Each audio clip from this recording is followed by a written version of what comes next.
watched a movie the other night that I thought I could have sold you on if I described it in a certain way. Okay. So if I said like, oh, do you know James Franco directed and starred in this movie with Selena Gomez, you might be maybe interested. Yeah. But it's about 1930s strikes in apple orchards.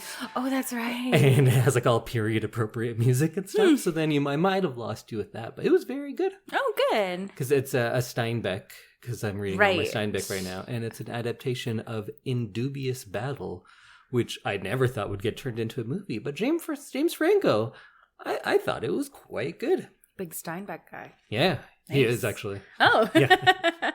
That's cool. I like Selena Gomez. She's fun. I thought she's a good actress. Mm-hmm. I don't really know her from much, and I haven't seen her do anything serious. But we're not here to talk about Steinbeck or Selena Gomez. We are here to talk Freddy Krueger and his revenge.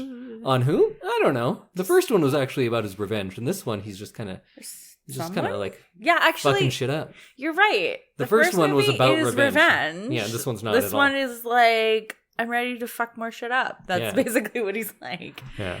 Well, we will get into it. We should probably say what we're doing. Oh, yeah. Welcome, everyone, to an episode of I Love This, You Should Too. Usually, we get all of our bullshit out of the way in the first couple of minutes, and maybe we did. Who knows? There might always be more. It could happen. We here at I Love This, You Should Too are proud members of the Alberta Podcast Network, which is locally grown and community supported. And I am your host, Indy, who needs subtext when you have regular text, Randawa. And with me is my lovely co-host, Samantha, school bus off a cliff, Randawa. Whoa, that's a dramatic one. Yeah. I hope I live up to it. Well, let's drive this podcast like a school bus right off a cliff. Right off a cliff.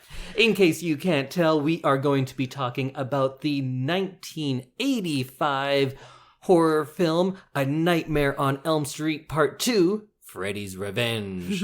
We talked about the first Nightmare on Elm Street, which we shouldn't get into it too much, but I was going to say is clearly better, which I do think. But we are doing all of the Nightmare on Elm Street films in this month, so come and listen to all of them. Yeah, we are 3 episodes in now. Well, this is the second one. I guess. Part 2. I was counting the pre-episode. Then 3. Yes. So we are just beginning our journey. Yeah. Yeah, we'll get really into it. But first, before we start breaking down this movie and the franchise as a whole, let's thank our first sponsor, and that is Bloom. If you want to get a handle on Edmonton's growing innovation scene, you can take a listen to Bloom, Taproot's newest podcast. Each week, hosts Karen Englund and Faiza Ramji will discuss the latest developments in efforts to solve new problems and diversity in the economy. Find out who has invested in what, who is investing in whom, and what is on the horizon. Find Bloom wherever you're listening to us right now, or you can visit them at bloom.taprootedmonton.ca. So let's get into things, Samantha. So first off, you had never seen a single Nightmare on Elm Street movie before. Not many horror movies in general, really. Yeah. And I had seen them all at some point. I don't remember all of this series nearly as well. You've seen all the horror movies? Yep, everyone. Oh, wow. Okay. Every Nightmare on Elm Street. But it's been a while for sure, so I was getting a lot of these all mixed up. So first, I want to come to you as our newbie into this world. What'd you think of A Nightmare on Elm Street 2, Freddy's Revenge? This felt like your regular second rush to production sequel. When something's like really popular and then you get that kind of shitty sequel because there's been like no time. I think that is fair and also accurate. Because this came out the next year, right? Yes. Like the next Halloween? Yeah. So yeah, it kind of feels like they're like, shit, somebody needs to write a sequel quickly because we're making money on this one. So it kind of felt like that. It didn't feel fully like fleshed out and thought through. Mm-hmm. But it was like, it had some fun moments. I think that sums up my opinions quite a bit as well. The end. It's bad. It is a bad movie, and I'm not going to make the argument that it is good. What I will make the argument for is that it is interesting. I think there are some interesting things going on. I think this is a small window into 1985 and into horror movies in a broad sense. Mm-hmm. But I think there are some things we can talk about here that's not just going to be us going through the movie and be like, wow, that didn't make any sense. Because we could absolutely do that as well. Absolutely. Because a lot of the movie doesn't make any sense. It's not great. No, it does not. I don't think it looks bad, however. I think they used the same kind of tricks that they used in the first movie. I think not as well, because there's a couple of those really big scenes from the first movie that nothing in this comes close to that. But there are some good special effects, like when Freddy is birthed out of that guy. Jesse. Yeah. That's a good effect. That was pretty cool, and it didn't seem as like rickety as when the mom gets pulled through the door in the first window. Like, that clearly was a dummy. Yeah. This is, like, a lot more finessed, and it looks like someone is clearly being birthed out of somebody else. So that was kind of neat. So this one had about 3 times the budget, which is still lower. It had a budget of about $3 million as opposed to $1 million for number 1. Mm-hmm. And this grossed over $30 million in the US, but it also did really well in Europe. I don't have the actual numbers on that, but it was very successful financially. Oh, cool. Review-wise, not nearly as much, but we'll talk about that. And when we finished watching this, I said to you that, like, oh, this is clearly a metaphor for a self-loathing, closeted gay man. Like, he's leaving the girl at the end to go be with his best friend, who also pulls his pants down and they wrestle around, and he has nightmares, or maybe they're real. I think they turn out to be real, that his gym teacher hits on him in a gay bar, and then he whips his bare ass with a towel until he dies. Yeah. And that seems like pretty on the face now, but at the time I often say things that are looking too far into something, and you kind of are like, yeah, okay, maybe. No, this one was very clearly that. So then, right after watching it, we're like, oh, what are the special features on here? And it was everyone talking about how, like, yeah, this is clearly a very, very gay movie. Mm-hmm. So that's the fun and interesting part. But if you just look at the actual plotting of this movie, it's not good, and it's often nonsensical. And it's hard to explain why the dreams and reality bending in the first one work so well for me, but they don't in here. I think it's the choices in the first film were always made to, perhaps disorient, but not confuse. They were meant to frighten and keep you uneasy. While here, it seems like they were made to just trick you. Yeah. Just tell you one thing and then go, aha, the opposite is true. Yeah. I felt like the first movie, they added subtle things. Like, they didn't hit you over the head with the fact that it was a dream sequence. No. Or they didn't leave you guessing until the end. Yeah. You got little, like, bits and pieces, again, like the leaves in the hallway. Mm-hmm. Or, like, a body bag in the hallway. Like, you get these little clues that, like, maybe this isn't real. Right. Whereas in this movie, it was really hard to tell sometimes. Yeah, because at some points, completely unrealistic things happen, and then it turns out that was all real. Yeah. Because then it has repercussions later on, and it's a lot of him just waking up in his bed, something coming to kill him, and then he goes, oh, it's just a dream. Yeah. And it's cheaper. It's not as well written. Mm-hmm. So let's go through it. Perhaps we'll spend the first little bit going through the plot. Yes. Talking about that. And then getting into some backstory. And usually we would lead with that. But I think that's going to be more of the bulk of the movie. Okay. So we'll go through the plot stuff quickly, because in this movie, actually, I think that's much less interesting. There also isn't, like, a super large amount of plot. No. But there are some fun set pieces and kind of bizarre things that happen that are worth talking about. And then we can go on to talk about how this movie got made. It being made relatively quickly with people who have no love for horror movies or the first movie at all. And went against the wishes of the creator of the first one.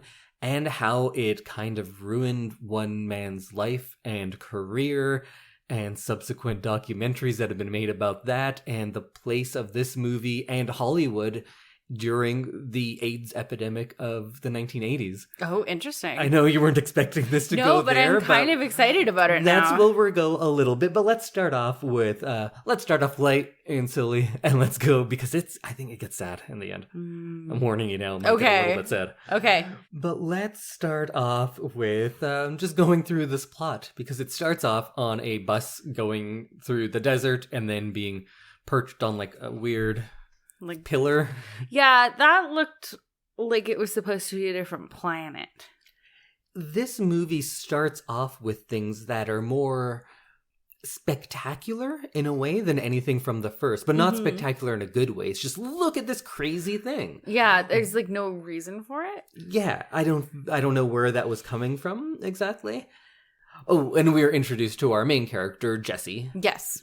Who is played by Mark Patton. How did you like him as a lead? I liked him. I thought he gave a very good performance. Like I thought he was pretty strong, and like they didn't, and maybe that's like a direction thing, but like they didn't make him kind of wishy-washy. He was like pretty strong in his convictions the entire time.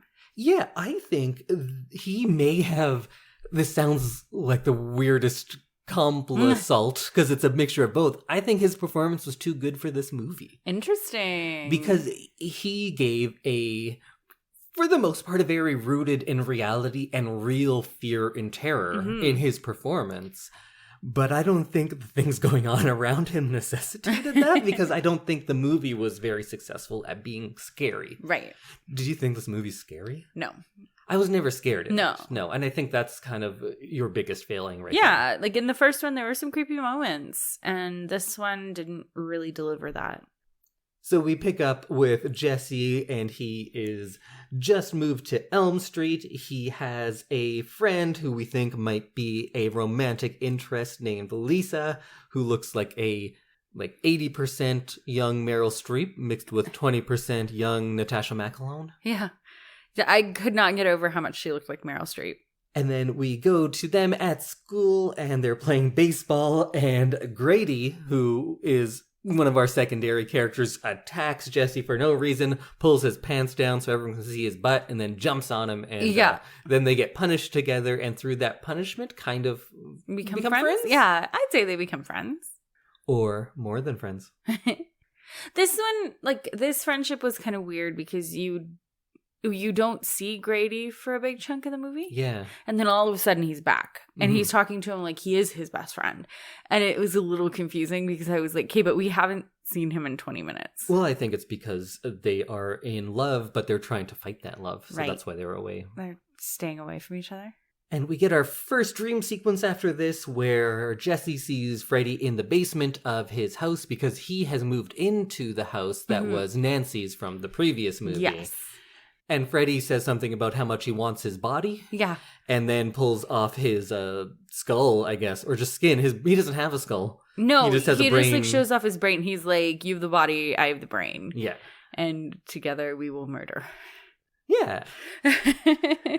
Oh, and I guess they aren't friends quite yet, because then when he wakes up, and also he wakes up screaming all the time, and his parents don't care. Yeah, where are these parents? They're there. They hear him, and they're like, oh, I guess he's up.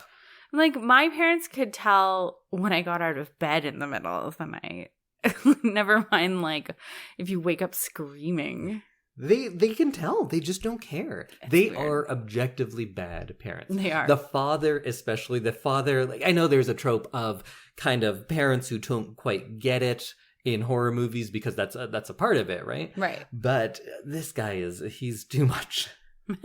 So then at school the next day, I don't know, like, whatever is going on, the teacher is throwing a heart on a table. They're throwing snakes on Jesse, because that's how you bully someone in this. You just take a snake and put it on somebody. I would literally die. I, like, would not. The school would have to pay for some serious counseling if someone just threw a snake on me. Samantha is very afraid of snakes. I would be deceased. That's it. Yeah. You had a good run. Yeah. Until that snake went on her shoulder. Yeah. Yeah, this school seems like it needs adults, even though there are adults around. Well, the adults are the biggest bullies, Yeah. I think. Because, so that was the bully, but they'll eventually become friends.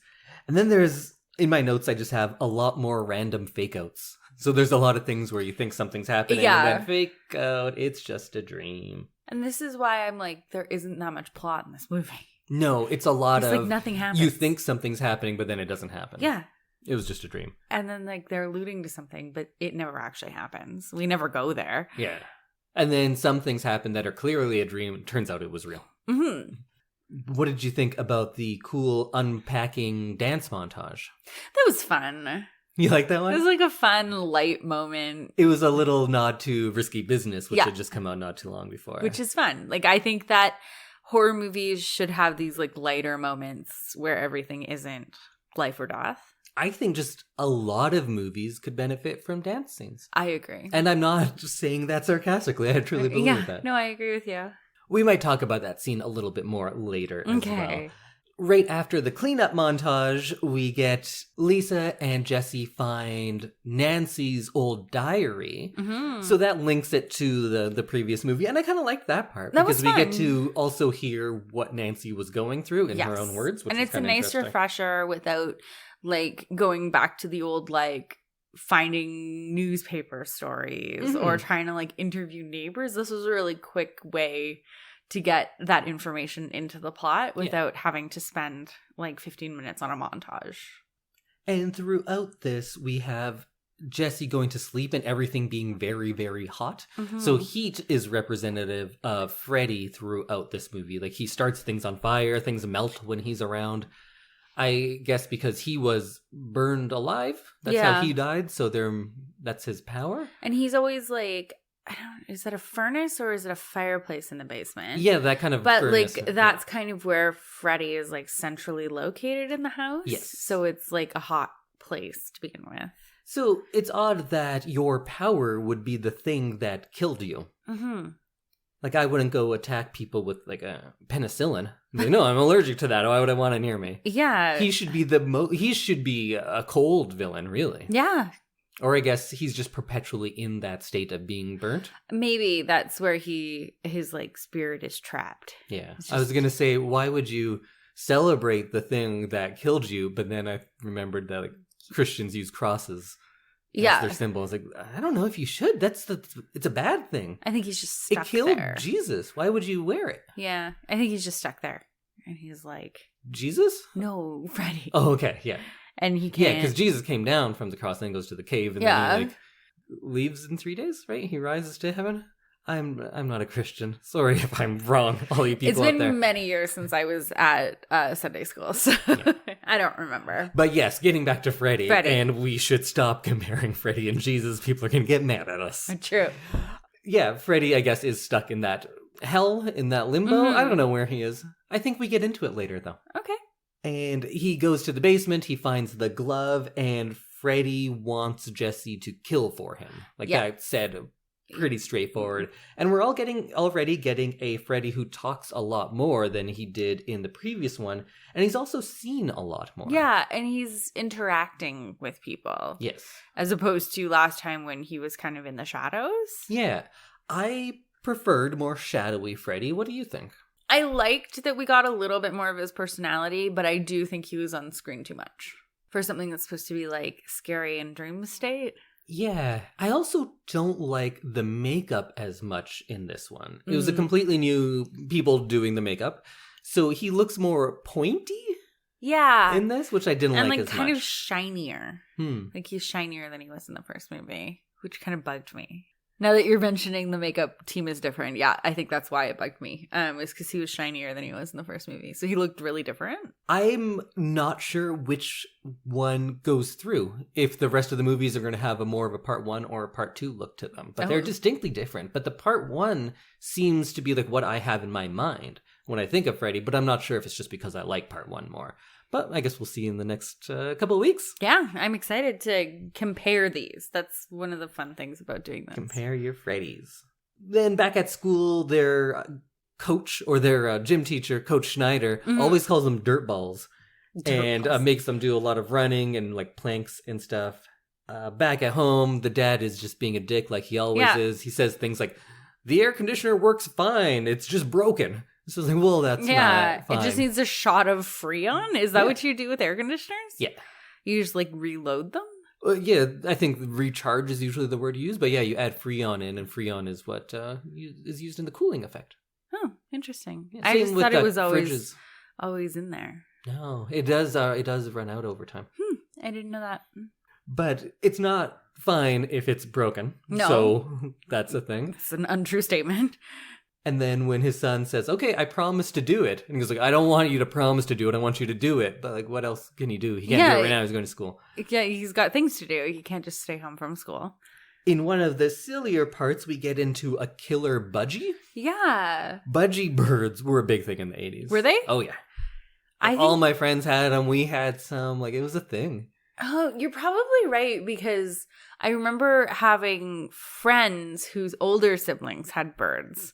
And I remember being like, I don't understand why you'd want that in your house. Yeah. They were always so annoying. loud. Yeah. Nobody likes them, They're but everyone smelly. had them. Yeah, like It was a it just thing. wasn't great. That and guinea pigs, I don't understand. They're kind of cute, but there's better, cuter things. They don't do anything. No, I think that's why you want them. Like, a dog is a lot of work. A guinea pig, it doesn't do anything. It's like a big loaf. That's it. They're not entertaining. No, but I think you are also stating the benefits for a lot of people. Oh. Like, it's a big furry loaf. They don't do anything. They're just cute and sit there. Okay. Yeah, I think that's what they want. Right. I guess I just don't get it, but... Hamsters. I think everyone had a hamster. Everyone had a hamster. Yeah, I had friends with hamsters. Do kids now have hamsters? I think you can still get them. But it's not like as much of a thing. No. Then it seemed like everyone in my grade 3 class. I think half of the kids would have a hamster. Yeah. I have seen some of my friends who now have kids are buying hamsters and their kids just like aren't into it. That's interesting. Because they're like, oh, it's nostalgic. I had a hamster. My kid doesn't want a hamster. It's not a rat. It's not a rabbit, but sure does stink. Try a hamster. That's a really good way to advertise it. Sure does stink. But then, Sorry, this is our hamster podcast. Weird pets of the 80s and 90s. we were saying this is going to be such a short episode, but then I watched a documentary on Hollywood in the 80s and the AIDS epidemic, and then hamster talk came along, and we're going to be here for like 2 hours. We're already like 30 minutes in. Oh my god. All right, so let's keep going. The budgie then explodes. Yes, which Why? is not what you want. So Freddy has bird exploding powers. Yes. I wonder if like he can heat them up from the inside? Well, he can also create electricity and lightning, because in the next scene, Right. lightning comes through the window and sets the dishes on fire. Yes. So that's a thing he can do. Freddy seems like the worst kind of ghost. His powers are very unclear in this one. Yes, in the first one you kind of knew what his powers were. Yeah, because they're all dream-based. And sure, they're unclear because he can essentially do anything in the dream. Yeah. But it is at least contained to the dream Just world. in the dream. And here, he just haunts you like a ghost, also controls your dreams, also can possess you, also can physically come out of you, and can make birds blow up and lightning strike. Yeah. It's weird. And can send you to a gay bar. Which brings us to the next part, where it seems like it's clearly a dream sequence, because Jesse wakes up, lightning strikes the dishes, he goes wandering shoeless in the rain in his pajamas, and just stumbles upon this gay bar. When he's there, his leather-vested phys ed teacher comes out and puts his hand on him, and he's like, I don't know what this is. Is he hitting on him? Is he going to beat him up? Yeah. We don't know. But he takes him to school and makes him run laps. Yeah. And makes him like shower. Yeah, and then says hit the showers after making him run laps. And we learn that this is all real. This really happens. This isn't a dream. So this guy sees his student at a bar and then takes him to the school to make him run laps? And is like, here's a good idea. Let me be alone in the shower with this minor. Well, I think the implication is meant to be rape. Yeah. No? I'd say so, because he's like getting a skipping rope out and like I don't know, he's just like, it's a weird scene. It plays very homophobic. Yes, it is does. what it is. It plays like, oh, you know how gay people are. Yeah. They're crazy. They're wearing leather. They're going to take you and do whatever. Yeah. So I think it's... Watch your children around, though. I think it's meant to play on that fear of anything, which was a very, very prevalent fear, especially at this time. Yes. Maybe that's what it is. But then the haunting elements that start happening are quite silly. Like, first, the strings on a tennis racket start heating up, I guess? Yeah. So tennis rackets are de-stringing themselves. That's the spooky thing. And, like, the tennis balls are, like, shooting out of the little, what are they, tubes? Yeah. Cans. And, like, that's fun, but... It's not scary. It's not scary. It's kind of nonsensical in this scene. And of anything to have a ghost hurl at me, I would prefer it to be something like tennis balls. Yeah. Because that'll bounce off. You might get a bruise. Then like a desk. Yeah. Knives. I mean, you have knife hands, and you think something like that would be closer, but... Yeah. Fireballs. Sure. So then these skipping ropes wrap around the coach and carry him to the shower. They then string him up, and towels begin to whip him. And then Freddy actually physically comes out. Yeah, and claws him across the back, which kills him. Yeah, and this whole time, Jesse is naked in the shower watching this all. Mm-hmm. And we get some real close-up butt shots of the coach and his whipped butt. And then it's, in a kind of reveal, it's shown that Jesse's wearing Freddy's glove. So Freddy wasn't there, I guess. But like, maybe he was. He must have been there to put the glove on Jesse. But the glove, he did find the glove. Remember, there is a literal, in the real world, glove that exists. Right, so that's in that furnace fireplace thing. Although it was gone, but yeah, it comes respawns. Yeah. And that's what the kids say now. Oh, okay. Yeah, it's video game lingo. Oh. I played a video game this month, so I know what I'm talking about. You're a big pro. Yeah. It contributes to a lot of that what's real, what's not. And when you were watching this, I was like, this is such a weird dream sequence. Why does the dream sequence include scenes where he's not in? Who is dreaming this? But then it turns out none of it was a dream, because the police find Jesse naked in the rain and just bring him home. Next morning, they find out. No questions asked. Yeah, like, hey, take care of him. Zero questions asked. They're just like, here's your naked son. He was out in the rain. Case closed. And then the next morning, they find out that the teacher had been murdered. The teacher of this boy that they found naked walking around by the school, presumably. And nobody ever has any questions for him. Nope. They're not like, oh, that was weird. We should, like, ask that kid who goes to the school. Yeah. Oh, and of course, that morning, their toaster catches fire. Right. And I think some of the haunting stuff, nonsensical, but I kind of enjoy it. I like haunted house things of just, like, weird things happening in a house. When I was a kid making movies, I would rely on a lot of that. I love the atmosphere it builds, and I like that in this one. It has a lot of poltergeisty type things, because there's the idea of the father saying, like, oh yeah, sure, I bought this and I got a good deal because of all the death, and everyone not knowing that. Yeah. But he knew it the whole time and did it anyways. Yeah. And weird things keep happening. I like that, and that's fun. So then they go to the old power plant where I guess Freddy worked and was actually killed? I think that's where they, like, set him on fire. Yeah.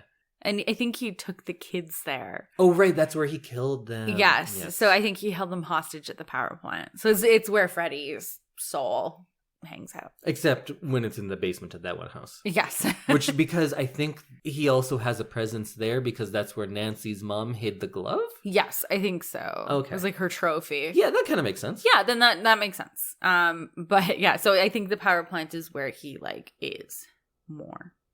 And now the girlfriend, Lisa, or not girlfriend, friend, Lisa begins kind of taking an interest in this and doing research herself. So she's the one that led him there, but nothing happens from that. They just set up that that's a place that we will then go to later. Yeah. Then Jesse goes to his sister's room at night in another one of his nighttime possession things, and he talks in Freddy's voice, but then he stops himself. Yeah. So he has the power to wake himself up, kind of, sometimes. And to, like, not let Freddy take over. Kind of sometimes. Sometimes he can fight it. Yeah. And then the next day at school, we get some funny stuff. We get Grady again, and he's just ignoring all the women who talk to him. And I love, he has that line of like, hey, why can't you come to my party? I'm grounded. Why are you grounded? I threw my grandmother down a flight of stairs. What do you care? Hey. I like Grady. I think he's a lot of fun. He is a lot of fun. He's also the worst, but he's also kind of my favorite. He's just like one of those stereotypical like jock guys. Yeah. But he also has like a twist because hidden he's side. gay. Yeah. And we can start seeing Jesse falling in love with Grady a little bit. Yeah. Just like me. At first I hated Grady. I was like, why is this guy like this? And then I'm like, okay, I see your appeal. You're kind of fun. So then there's the big pool party, which Grady can't go to because he threw his grandmother down those stairs. Grounded. And my favorite part is the dad gets so angry when people jump in the pool. Yeah. At the pool party. It's a pool party. It's a pool. Own a You're pool. going to jump in a pool. Yeah. Children will jump in pools. And there's that bit where all the kids are out there and the parents go up to bed, and as soon as they turn off the light, not waiting until they fall asleep, but literally the second they turn off the light, everyone goes, yeah! They crank the music. They crank the music, all the beer comes out, everyone gets naked and starts making out. Yeah. Because the lights are off, so clearly they're instantly asleep. Because everybody waits until they're physically in bed and asleep to turn off the lights. Do you know what this note means? I have it written down. Wow, he really goes for that sternum. Oh, so in the pool house, Lisa and Jesse are like making out. Well, first Jesse wants to leave, and Lisa's trying to entice him to stay, Yes. and then they start making out. And then he just like holds her boobs like handles. Yeah. Like he's stabilizing himself. Yeah. And then he's just kissing her sternum. He's really going at that sternum, though. It's intense, yeah. He's almost kissing her like someone who has no interest in a female. Yes. That's how I would describe that. Interesting. And no idea what to do with boobs.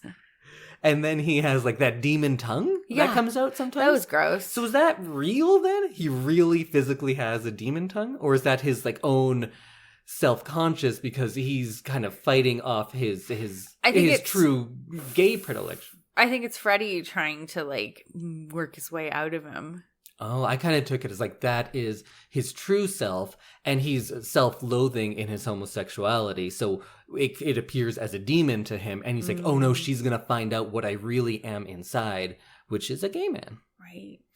Just live your truth, Jesse. I just thought because later in the movie, Freddy literally like rips his way out of him. Yeah. I thought it was Freddy continuously trying to like escape a little bit. Oh, that makes sense too. Like, he's like, okay, I think I have enough like ghost energy to. But Freddy himself is a representative of this, what he considers demonic part of him, but is just his homosexuality, because this movie, rather than being fun for being like, look how fun and gay it is, it seems more homophobic, and it's playing homosexuality as like an evil thing. It's like a shameful thing, yeah. Although sometimes it is kind of fun too. This movie doesn't know what it's doing. I just assumed that it was Freddy trying to like take over. Yeah, that's fair. So then he leaves young Meryl Streep and goes, of course, to his potential boyfriend's home. And he says things like, there's someone trying to get inside of me. Grady responds with, like, so you came to sleep with me? And he says, yeah. So those lines are in there. So it's not like I'm really stretching to say that there is something between the two of them. Something is clearly happening here. So, and then knives start growing out of his fingers rather than... Yeah. So I guess he didn't have the actual glove. He physically transforms his hand into the glove?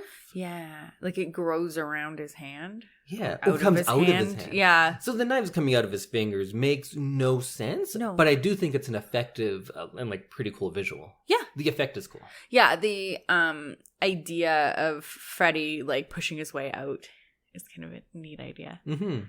And just the idea of him internalizing this Freddy demon so much that the knives are actually coming out of his fingers rather than him putting on a physical glove. Mm-hmm. That was fun. And then Freddy like locks the door, I guess, because he has door locking powers. Yeah, too. so he like is able to stop anyone from entering a room unless they are part of whatever he's doing. Yeah. And then he gives himself a C-section and is effectively birthed out of Jesse's stomach. Yeah. which is another way that the movie kind of feminizes Jesse. Because he gives birth to Freddy? Yeah. Then we have this whole sequence, and this is the climax of the movie, yes. but a very poorly paced climax of the movie, where Freddy is just running around the pool party and killing people. Yeah. So is that to the other people? Is that Freddy? Do they see Freddy? Or is this another case where it's actually Jesse wearing the glove, but in his mind, Freddy is doing these things, and he's possessed by the spirit of Freddy, but doesn't physically look like Freddy? Yeah. That's what's... Unclear? It's unclear. It does... No, it must... Sorry, go ahead. It does kind of feel like Freddy has won at this point, because he's, like, jumped out and is, like, corporeal, I guess. Mm-hmm. So it's like Freddy's taken over. But I think it physically is Freddy as well, because the reaction he gets would be a different reaction than if they were like, hey, Jesse, why are you wearing that glove? Yeah. Because we do have the one time, like with the killing of the gym teacher, that it looked like Freddy at first, but then we get the reveal that Jesse did the whole thing and he was wearing the glove. Mm-hmm. I don't think that's the case. But then what happens to Jesse's first body? Like, Freddy comes out of his body, leaving that shell. Like, there's a full Jesse body. Yeah. There's 2 Jesse bodies by the end of this movie. Yeah, you're right. I didn't really think about that. Where did Jesse go? Neither did the writer. Yeah, exactly. It's like peeled. He's like basically peeled in half. Yeah. By giving birth to Freddy. So that's clearly not like coming back together to be a full human again. And later in the movie, Jesse comes out of Freddy. Yeah. So there's 3 bodies worth of like physical matter. Yeah. I don't know how that works. I don't either.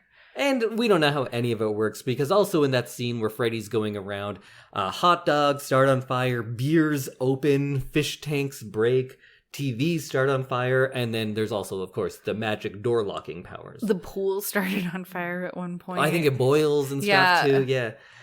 How did you like that whole sequence? That's kind of the climax of this movie. Yeah, it was fun. It was a fun way to do it. I know we talked last episode about the like old trope of like, if you have sex, you die. Mm-hmm. This is like kids like maybe not actually having sex, but like thinking about it or like in the mood to do it. They're being bad. And so then bad things start to happen. Like the pool is set on fire and things explode and they're like a bunch of them are killed. So it's like they're using that, and I thought that was kind of fun.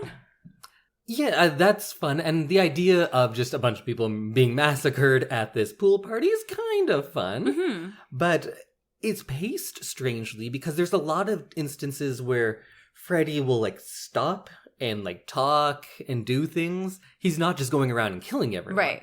It takes a long time, and actually relatively few people die in it. Mm-hmm. It just keeps going on, and we have cutaways to different things happening, but Freddy's still just running around and doing his thing. One thing I didn't like from this scene was that like the pool boils and is literally on fire, and then people still manage to get out of the pool alive. Like, that's not how that works. It's magic boiling water. It's magic boiling water. Oh, okay. Freddy goes and attacks Lisa and just bites her ankle. Yeah. And his glove seems to come and go, so I think the knives are coming out of his fingers now, and he doesn't have a physical glove. Oh, maybe? So he's like grown the glove. I also like that one of the first things Freddy does when he gets there is he starts just like smashing the food, just like wrecking the party, and then he starts killing people. He just like is inconvenient. Because he's just like throwing stuff around. And there's one guy that I think gets stepped on by a teenager running away, and that like crushes his skull and kills him. Yeah. He just gets stepped on too hard. Did this happen? It's in my notes, but I don't remember it. Does Freddy say, "Help yourself, fucker," and then throw someone on a grill? I don't remember that. We didn't watch the final scene though, so like again, I mean, like the second time, so I'm not 100% sure on that line.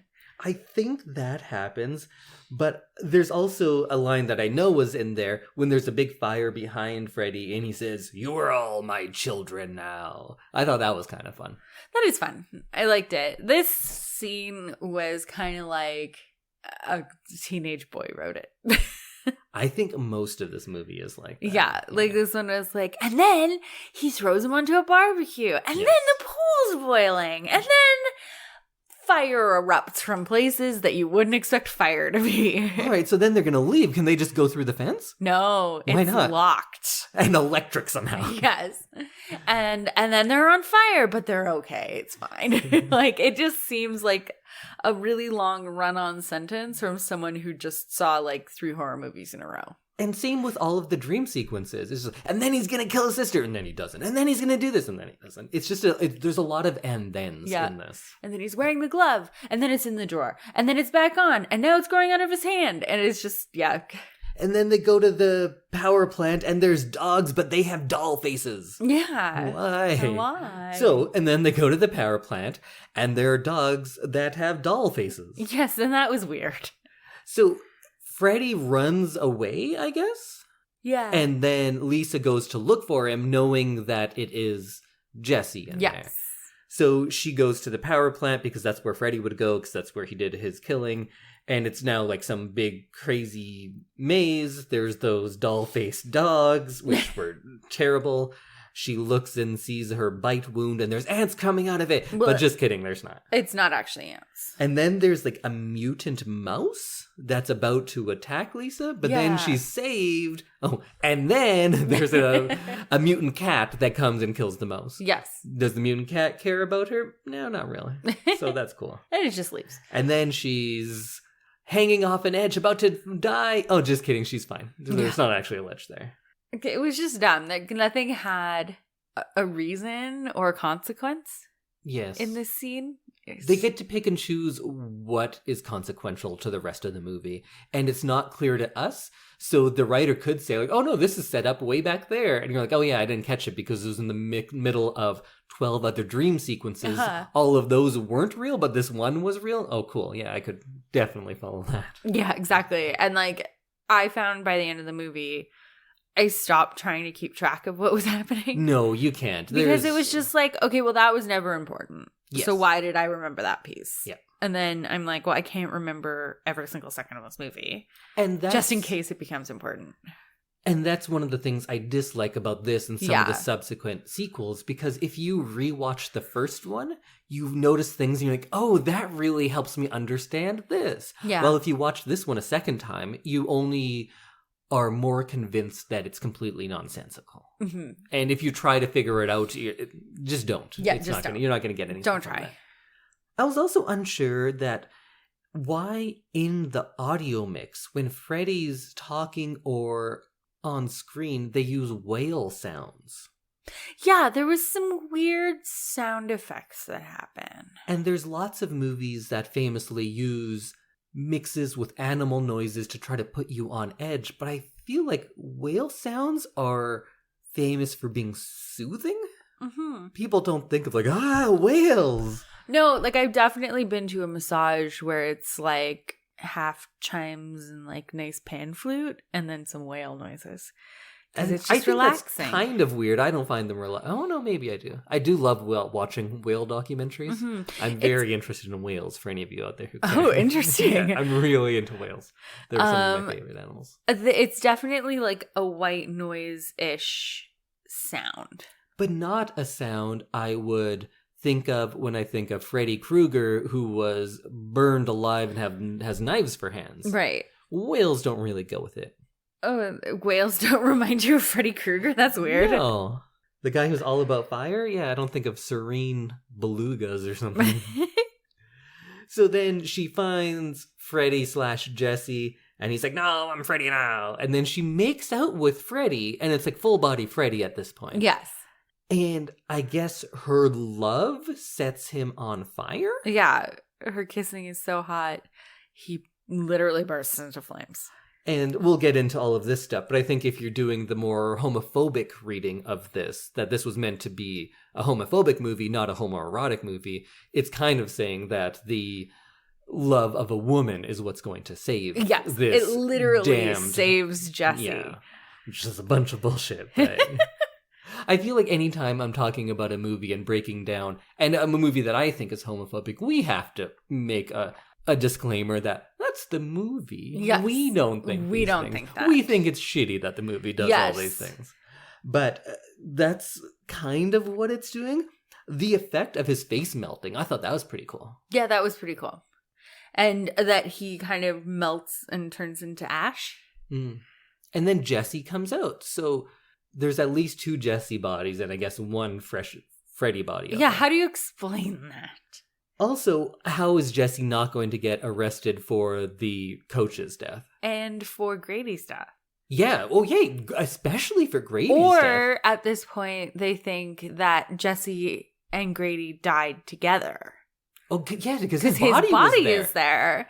That's how he doesn't get arrested. Yeah. He would just have to have a new identity, I guess. Yeah. Oh, but actually, none of that matters because after all of this, he just goes to school the next day. But this is all a dream? All of it, yeah. Because then we go back to that bit where they are on the bus and it's going to the desert, but we have a triple fake out because he's like, oh no, this bus, it's damned, we're gonna die, it's Freddy. And everyone's like, it's fine, and then it turns out it is fine because they stop and they pick someone up and he's like, oh, okay, we're fine, my mistake. And then it's like, oh, fake out again. Turns out it actually is Freddy. It actually is. And we're just driving to the desert. Yeah. That ending, much like the first one, makes no sense. And it just leaves us to believe, so did Jesse just die earlier? Is everybody dead? Is Freddy real and alive in the world and this is actually the world? So these people did survive. Yeah. And now Freddy is going to kill them now. Or was it all a dream? And then, was this whole movie a dream? Yeah. Was Freddy ever there in the first place? Was it just Jesse doing this? Is this all in Jesse's mind? We don't know. No, who knows? It kind of seems like the worst answer of all of them is that Freddy, yes, was real and out in that world, and now he's just back and is also still just a physical being out in the world and is just actually, literally kidnapping this school bus full of children. Mm-hmm. Which is maybe the worst of those options, but they're all dumb. It's true. They're all dumb. I like that that's the explanation. Whatever the explanation is, it's dumb. It's dumb. The ending is dumb. It really is. Yeah. And I know I disliked a lot of the rest of the movie, but the ending is maybe the worst. Yeah, I agree. Well, let's get into a little bit of the making of this. Mm-hmm. So Wes Craven, who wrote and directed the first one, had nothing to do with this one at all. Very early on, I think that he wasn't even approached, really. Oh, really? Because the producer, whose name I forget and don't really care to mention because he seems like a real dick. A lot of the people who made this movie are dicks. That's what I'm going to say. Oh, it's just a bunch of dicks. Bunch of dicks made this movie. Good to know. Robert Shea. Yes. Robert Shea is the name of the producer, and he's a real dick. Oh, really? He was the guy who was a copyright attorney and now thinks that he can be a movie maker because he lucked out with hiring Wes Craven once. Getting one copyright case? Yeah, it doesn't work the other way. People who are good at business keep thinking they understand art. Mm-hmm. I wouldn't go get my taxes done from a sculptor. No. Why would I trust this asshole to tell me what a good story is? Yeah. It doesn't make a lot of sense. And movie executives in general, I guess it is the film business, and I think this is a thing that I butt up against a lot, but it is a business and it is run like a business, not like art, which is unfortunate, but that is the case. So he didn't want to have anything to do with Wes Craven, and being the dick that he is, he's like, it's not your writing and directing in mind that made this great, it's me, clearly. Yeah, clearly. So he wants some more input. He hires Jack Sholder, who is a dick, too. He's the director. And I hate that guy so much. Jack Sholder. Is that his name? Yeah, no, I'm just like, what a dumb name. Well, he's a dumb man. So you saw about 45 seconds of him talking, and you're like, oh, listen to this asshole. Yeah. I had a very bad reaction to him, immediately. Yes, and rightfully so. Yeah. He's a very objectionable man, as is Shea, as is the writer, whose name was Chaskin, David Chaskin. Right. All of them are very objectionable it's hard to watch an interview with them where you don't immediately hate them. Yeah. So those are the three guys who are kind of working on this. I didn't even know who he was. You were just like, look at this I was asshole. just like, I hate him. Well, he starts off his interview saying like, well, Wes Craven didn't really get horror. And I was like, oh my God. He's Wrong. Wes Craven. Wrong. And you're Jack Sholder. Yeah. And he's looking at it now after the entire franchise. He's saying this 20, 30 years later. He says that it was never about the villain for these movies. Nobody knows who the villain of horror movies are. And I would argue that more people know the names Freddy Krueger and Jason than they actually know Friday the 13th and A Nightmare on Elm Street. Like, yeah. When I was a kid, people would call the movies like, oh, did you see Jason 4? Did you see Freddy Krueger 3? Because they were bigger than the franchises sometimes. So he clearly just doesn't know. Like, I haven't seen either of those franchises. Yeah. I guess I've seen some of Freddy, when I said, do you know who Freddy Krueger is? You said like, oh yeah, the guy in the glove and the burnt face. Yeah. You knew that, but I said, who's the villain of A Nightmare on Elm Street? And you're like, I don't know, Jason? Yeah. I'm because like, I knew bigger. who Freddy and Jason were. I knew one of them wears like a hockey mask. And the other one has like a gross face. Yeah. And I was like, no, like that's all I know about them. But it's only because I live in the world. Yes. So he's just wrong right off the beginning of his thought process. Yes. You're wrong, jerk. In many ways, he's wrong. They all get more and more wrong as things go on. So they also say, like, we don't need Robert Englund to be Freddy. Just get, like, a guy in a mask. It doesn't matter. No, you need him. At least that they realize. They shot one day of just some, like, stuntman being Freddy, and they're like, oh, okay, I get it now. Never mind. And that was the first time they realized that, oh, maybe artists do add something. Because Robert Englund takes this stuff very seriously, and he puts a lot of thought into it. Yeah. He's got a lot of, like, very specific movements that make Freddy Freddy. Right. But then we get into the writer, David Chaskin, and I want to talk a bit about the life of Mark Patton, who plays Jesse. Okay, yep. So I touched on a few things about why this movie sounds like super gay. Yeah. And not in a bad way. Although in this movie it is a bad way because they're usually saying it's a bad thing. Yes. They make it out to be a very bad thing. I think the movie seems unclear, but it's not good. Right. Probably not. So when Patton gets this movie, he's a young up and coming guy. He's also gay. Okay. So he makes this movie and he sees it clearly for what it is. Yeah, that this is a movie that's really dealing with a lot of those things. And he thinks to himself that this is a closeted gay person being terrorized by the fear that society is putting into him. And the stigma and everything that's coming after you. Which is a much better movie than this is. And perhaps that's why his performance is kind of like too good for the movie. I would agree with you. There's a lot of layers to his performance. And I think as bad as this movie is, and I do think this is a bad movie, I think his performance actually has a lot of subtlety to it and a lot of nuance that makes it stand out for the rest of this movie. Yeah, absolutely. So he comes to it with that backstory. And there's interviews with people now, and Jack Sholder said, like, oh, I never thought of it was gay. That's weird. I don't know how people... Oh, yeah, I guess I could see it now. This is like the gayest gay person movie ever. It's the gayest horror... Oh, not the gayest, but it's up... And for its time, it definitely 100%. was. Yeah. It's like very blatantly obvious that that's what they were doing. So with Jack Sholder, I've kind of started watching interviews with him because I wanted to figure out this guy because I really dislike him. I think he might not be lying in that. Like he's just like oblivious? I think he's so oblivious to that and to so many things. If he thinks that Freddy's not important to the franchise, I could see him not thinking that this movie is gay. Not that he's trying to downplay it and be like, hey, I'm not gay, don't worry about it. He's not being like one of those guys. He would be one of those guys. Yes. I think he's so oblivious to gay people existing that he never even thought of it. Yikes. Yeah. Because if you watch stuff with him, he's just like, well, why would someone do that? And he just doesn't understand. He's just an idiot. Yeah.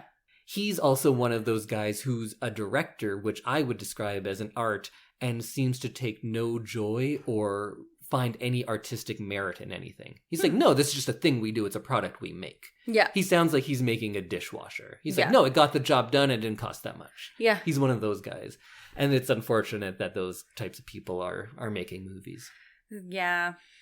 It's interesting to think that he might just be oblivious to all of the not so subtle undertones of this movie. So also people who auditioned for Patton's role of Jesse were Brad Pitt, John Stamos, Christian Slater. Whoa. So some big names. Yeah. But Patton got it instead. Why? They said he had like a vulnerability and they liked his face. They think he's a good looking guy.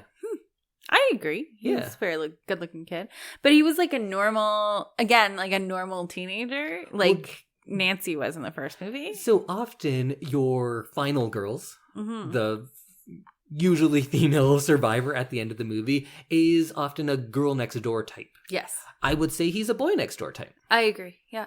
So he's often called the first male scream queen or the first final boy.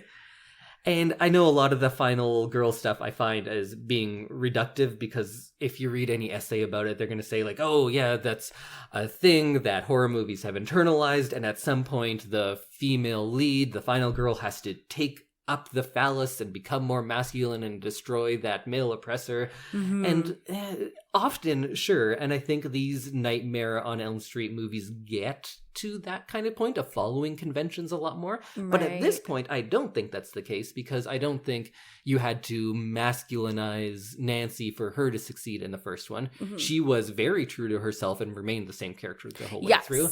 And I think saying that about Patton in this one is a little basic as well because like I like the talk about him being the first male scream queen. That's fun, but it's oversimplified because Freddy's not necessarily out there to kill him even. He's using him as a tool. It's more that he's haunted by Freddy than being pursued by Freddy. Right. I think it's an easier reading is that Freddy is the representation of his homosexuality and, of course, the fear that surrounds that in 1985. So when this comes out, it's, I think, just a month after Rock Hudson dies of AIDS, and it is terrifying to people. Everyone is scared of HIV and AIDS. It's being called the gay cancer. Like, still in newspapers are using that. It's not like a slang term. That's what people are saying. Wow. They fear gay people, essentially. On TV and movie sets, you can't be gay. People were getting blood tested. If you start on a new set, you have to get tested to see if you have AIDS because you can't kiss someone. Because they are so scared of AIDS, they think like, oh, if you're near the person, you're just going to get it. It's like airborne. Yeah. And also, legitimately, they didn't have the scientific backing. Yes. It wasn't new, but people didn't care enough to study it because it was killing gay people mostly. And we don't study diseases or viruses until they start killing rich people. True. Rich white people.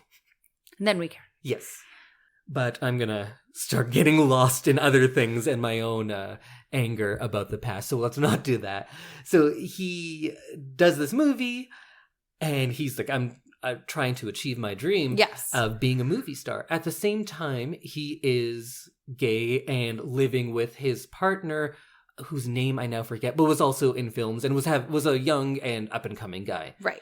His partner gets AIDS. Oh. They have an on-again, off-again relationship, which is complicated and I don't really know about, so I'm not going to talk about that. Yes. But they were in love, and he gets AIDS. And around the same time, or I guess this is a little bit earlier now, he does the movie, and his agent's biggest fear is like, well, now you're going to be the gay actor. You're going to get cast as only gay people because your role in this film is so gay. And the agent says, like, you need to start wearing these kind of things. You need to make sure nobody knows you're gay because this will ruin your career. You can't let that get out because that's the 80s. Like, we've come so far. We've come a ways. We've come a ways. we got work to do. But so then the movie comes out. It's financially quite successful. Mm-hmm. But people start bringing this up. And the writer says, like, I never intended anything in this to be gay. If you see anything gay, it's because Patton is so gay that it comes out in the movie. His actual lines were like, it's due to the casting that this appears homosexual, which is saying that he's gay. Yeah. So he's effectively outing this guy in 1985 in the midst of this AIDS hysteria. His life doesn't go well from there, Patton. He's can't get work. Mm-hmm. His partner does die of AIDS. Yes. Patton gets AIDS as well. Yeah.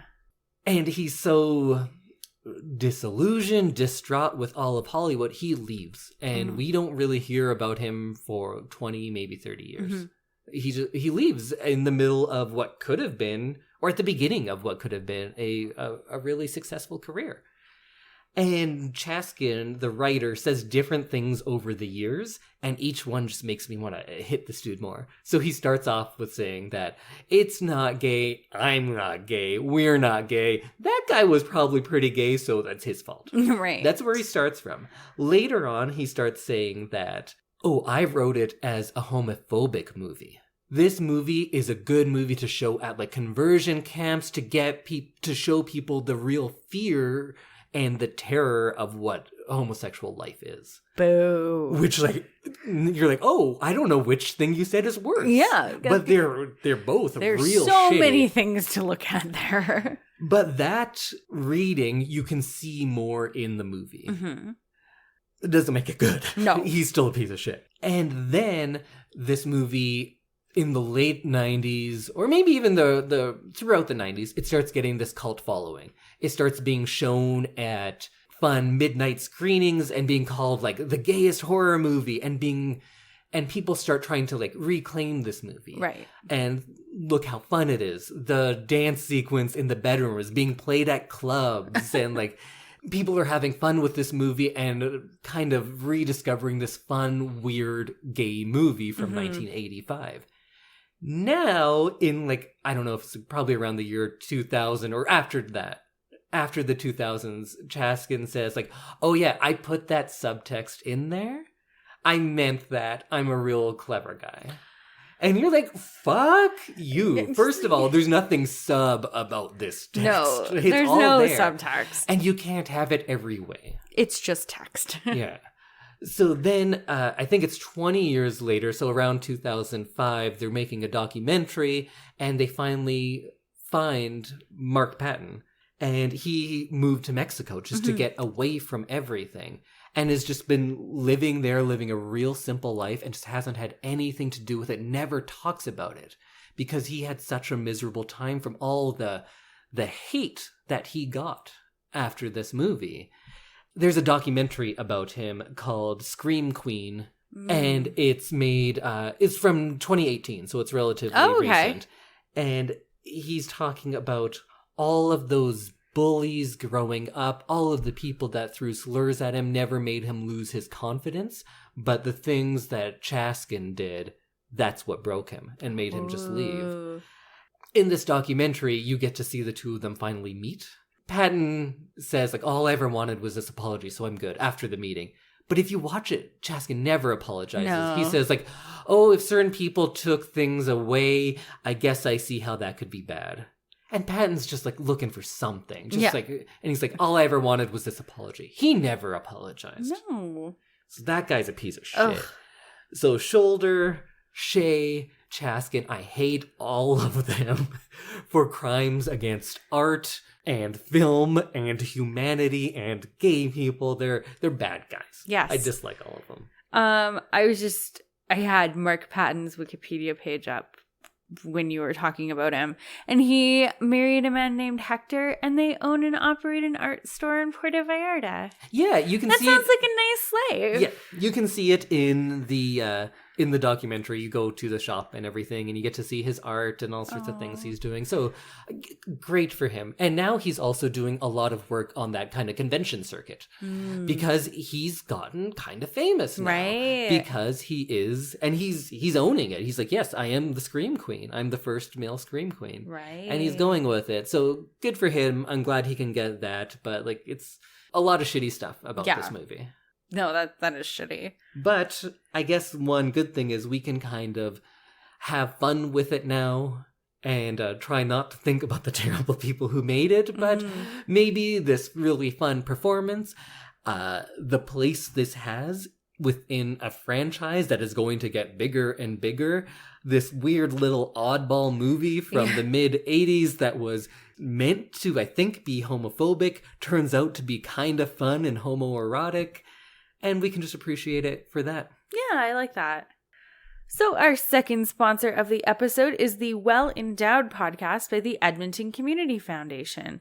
It's hosted and produced by Aaron, Paul, and Lisa Pruden, and it explores the impact of passionate people who are working to make Edmonton a strong, vibrant city to live in.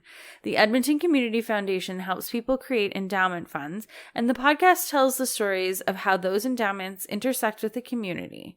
You can subscribe at thewellendowedpodcast.com. All right, well, that brings us to the end of this episode. But don't worry, if you want more Nightmare on Elm Street, we got it for you. So next week, Not next week, Thursday. Oh, like in a couple of days? Yes. Wow. Two episodes this week. 2 episodes So this week. next episode, join us for A Nightmare on Elm Street 3. Any guesses what the subtitle is on this one? Freddy all over again. Oh, that would be good. But this one is Dream Warriors. Oh, that's a fun title. And again, everything besides part 1 I haven't seen in a long time. But I'm going to say this is a top 3 Nightmare on Elm Street. Oh. That's my recollection. Oh, I'm excited. I'm excited because you did say that it like kind of ebbs and flows on how good the movies are. So I'm excited to go into an ebb or flow. Which one's the good one? Well, I think you want it to flow. Okay. Because it's like going forward. Oh, okay. Not ebbing back. Right. I don't know. The good one. The good one. Yeah. But then again, we'll see. I haven't seen it in many years. Very true. The last time I saw it was definitely on VHS. So Ooh, okay. Yeah. You own them on DVD now, though, right? I think I have the VHSs and the Blu-rays. Okay, well, we will see you next week when we discuss Dream Warriors. Nightmare on Elm Street 3. Woo! Oh, so spooky. Bye.